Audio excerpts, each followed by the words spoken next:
চাপাই express Nahid Rana যে বল করেছেন আজকে, উনি 5টা উইকেট নিয়েছেন। খেলার মোড়টা ঘুরে গেছে। রানের স্কোর খুবই সংক্ষিপ্ত, 197, 198 আমাদের টার্গেট। এটা মানে 50 ওভারের খেলায় চেঞ্জ করা মানে অসম্ভব কিছুই না।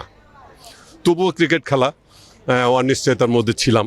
সেকেন্ড হাফে খেলা দেখলাম, ভালো লেগেছে। তারা আমাদের টিমের যারা আছে তারা ভালো খেলেছে। আজকের ম্যাচটা অনেক ভালো হয়েছে।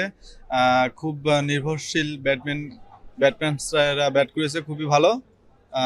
ইনশাল্লাহ আমরা নেক্সট ম্যাচ জিতে সিরিজ জয় করবো। ভাই আজকে ম্যাচে এনজয় করছি তানজিম হোসেন তামিমের ব্যাটিংটা, যে আসলে মিডল অর্ডারটা বাংলাদেশের একটু নড়বড়ে। সো ওই জায়গা থেকে ভাই আমরা একজনকে মিস করতেছিলাম, সেটা হচ্ছে সাকিব আল হাসান। ইনশাল্লাহ আমরা প্রথমে সিকিউরিটি সাপোর্টেড ছিলাম, বাট পরে আজকে ম্যাচটা তো জিতলাম। আজকে আমি সবচেয়ে বেশি এনজয় করছি এই যে তানজিদ তামিম যে বলে আউট হয়েছে তার আগের বলটাতেই ছক্কা মারছে। আর ওই সময় আমি এবং আমার সাথে যে রিদম ভাই ছিল, আমরা দুজন আলাপ করতেছি, এখন একটু দৌড়ে গেলাম, তাইলে সে সেঞ্চুরিটা পাওয়া যাবে। সে পরের বলে উইকেট, এবং আমরা দুজনে এটা খুব মন খারাপ করছি এবং এনজয় করছি যে আমরা যা ভাবলাম তাই, যে বাংলাদেশের ব্যাটসম্যানরা একটু পাগলা হয়ে যায়, একটা ছক্কা মারার পরের বলে আবার ছক্কা মারতে চায়।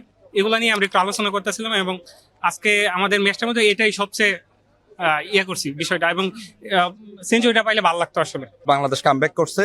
প্রথম ম্যাচে আমরা যেহেতু খারাপ খেলছি, এই ম্যাচে আমরা খুব স্ট্রংলি কামব্যাক করছি, বিকজ আমরা 36 ওভার মধ্যে আমরা ম্যাচটা কমপ্লিট করতে পারছি।